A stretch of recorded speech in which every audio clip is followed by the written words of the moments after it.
જય શ્રી કૃષ્ણ. રાધે રાધે. પ્રભુ નંદકુમાર ઉમેશ સ્વામીની વૃષભાનુજા કૃતાર્થમ ન સંશયો. શ્રી વલ્લભના સર્વે લાડીલા વૈષ્ણવને મારા ચાચાથી જય શ્રી કૃષ્ણ. હવે વાલા વૈષ્ણવ, આજના પુષ્ટિ પ્રસંગમાં આપણે ભગવાનનો દ્રઢ આશ્રય કઈ રીતે રાખી શકાય એ વિશે પુષ્ટિ પ્રસંગ કરીએ. સૌથી મોટો ભગવત આશ્રય કે માંગવાનો અવસર આવે ને ત્યારે જીવે એક વસ્તુ જ માંગવી, અને તે છે ભગવાનનો દ્રઢ આશ્રય. રામદાસ સાચોરા શ્રી મહાપ્રભુજીને શરણે આવ્યા અને શ્રી આચાર્યજીએ વિચાર્યું કે જીવ તો દૈવી છે, પરંતુ અવસ્થા નાની છે. જો આને પાસે નહીં રાખીએ તો સંસારમાં તો દુસંગ છે, તેથી કંઈક ખરાબ થઈ જશે. આને થોડા દિવસ સાથે રાખીને અને દ્રઢ વૈરાગ્ય થાય ને પછી છોડવો. ત્યારથી રામદાસને શ્રી આચાર્યજીનો આશ્રય મળ્યો. શ્રી મહાપ્રભુજી જ્યારે દ્વારકાથી આગળ ભૂતલ પરિક્રમાએ પધાર્યા ત્યારે રામદાસ પણ એની સંગ ચાલ્યા. બધી રસોઈની પરચારગી તેમજ નાની મોટી ટહેલ તે કરતા હતા. શ્રી આચાર્યજી રામદાસની પરીક્ષા લેવા માટે કોઈ વાર થોડું આપે અને કોઈ વાર એકલી રોટલી જ આપે, પરંતુ એ ભાગ્ય માનીને મહાપ્રસાદ લઈ લે. પરંતુ મહાપ્રભુજીને કંઈ કહેતા નહીં, અને શ્રી મહાપ્રભુજી પણ ખૂબ જ પ્રસન્ન હતા. હવે માર્ગમાં ચાલતા રામદાસ કાંટાઓ દૂર કરતા જાય, જેથી શ્રી મહાપ્રભુજીને કાંટા વાગે નહીં. એકવાર રામદાસના પગમાં મોટો કાંટો વાગ્યો. તેમણે વિચાર્યું કે હું મારા પગમાંથી કાંટો કાઢવા રહીશ ને તો શ્રી આચાર્યજી મારા માટે ઊભા રહેશે, એ ઠીક ન કહેવાય, મારો ધર્મ જાય. તેમણે તો પોતાના પગનો કાંટો ન કાઢ્યો અને માર્ગ સરખો કરતા આગળ ચાલતા રહ્યા. થોડે દૂર જઈને મહાપ્રભુ ઊભા રહ્યા અને કહેવા લાગ્યા કે રામદાસ, તું તારા પગનો કાંટો કાઢી લે, તારા પર હું પ્રસન્ન છું, જે જોઈએ તે માંગ. રામદાસે ઉત્તર આપ્યો કે જે મહારાજ, આપકે શરણ તો મોકો મિલો, अब यासो अधिक कहाँ है,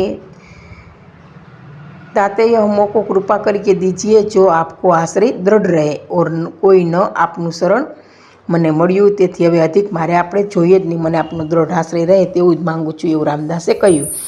તેથી મને એ કૃપા કરીને આપો કે સદા આપનો આશ્રય દ્રઢ રહે, અન્યનો આશ્રય ન થાય. તાદૃષ્ટિ ભક્ત સાચો વૈષ્ણવ જે માગે તે જ આ રીતે રામદાસે માંગ્યું. અને મહાપ્રભુજી કહે, સારો, તને હંમેશા મારો જ દ્રઢ આશ્રય રહેશે. આ રામદાસ આવા કૃપાપાત્ર ભગવતી હતા. હવે આપણે ભાગવતનો એક પ્રસંગવાલા વૈષ્ણવ કરીએ કે ગોપીઓ કહે છે કે કનૈયા, તારા બીજા ભક્તો તો કંઈક ને કંઈક સાધન કરતા જ હશે. કોઈ યોગ્ય હશે, કોઈ જ્ઞાની હશે, અથવા તો કોઈ કર્મનિષ્ઠ હશે. તેમને તો કોઈને કોઈ સાધનનો આધાર છે, પરંતુ અમે તો નિરાવલંબનની સાધન છીએ. અમે તો માત્ર તારા સહારે જ છીએ. અમે તો ગામની અનપઢ ગોપીઓ છીએ, તું જ અમારો આધાર છે. અમે તો ગામની અજાણ અબળા સ્ત્રીઓ છીએ, તારા શરણમાં આવી છીએ. અમે નિસાધન પણ છીએ, તેથી તારા પર પેલો અધિકાર અમારો છે. જો બધા સાધન કર્યા પછી પણ જેને સાધનનું અભિમાન ન હોય ને વાલા વૈષ્ણવ, તે સાચો નિસાધન ભક્ત છે. સાધન કરો પરંતુ હૃદયથી વિનમ્ર રહો, આવો ગોપીઓનો ભાવ છે. હવે ગોપી ગીતના અંતે શ્રી કૃષ્ણ પ્રગટ થયા. પ્રભુએ કહ્યું કે હું તમારો પ્રેમ જાણું છું. ભગવાનના આવા વચન સાંભળીને ગોપીઓને ખૂબ આનંદ થયો. શ્રી કૃષ્ણ ગોપીઓ સાથે રમતા હતા. એ જ સમયે કામદેવે તીર છોડ્યો, પરંતુ કામદેવ હારી ગયો. કામદેવે સાષ્ટાંગ પ્રણામ કરીને પોતાની હાર સ્વીકારી લીધી. કહેવાય છે ને કે જ્યારે રાસલીલા થઈ હતી ત્યારે કામદેવને અભિમાન હતું કે તેને શંકરને નમાવ્યા એટલે કૃષ્ણને પણ નમાવું. તો કામદેવે એવું વિકરાળ સ્વરૂપ ધારણ કર્યું, પરંતુ કૃષ્ણ તો છે ને કે અલિપ્ત છે, કમળ જલવત કમળની છે. તે ગોપીઓ સાથે ખેલતા હતા, છતાં પણ તેનામાં જરાક કામ વ્યાપ્યો નહીં અને કામથી અલિપ્ત રહ્યા. એટલે એ કામદેવનું અભિમાન પણ ઓગળી ગયું અને તે ઠાકોરજીને શરણે આવ્યો અને કહેવા લાગ્યો કે હું તમારાથી હારી ગયો છે, અને પ્રણામ કરીને પોતાની હાર સ્વીકારી.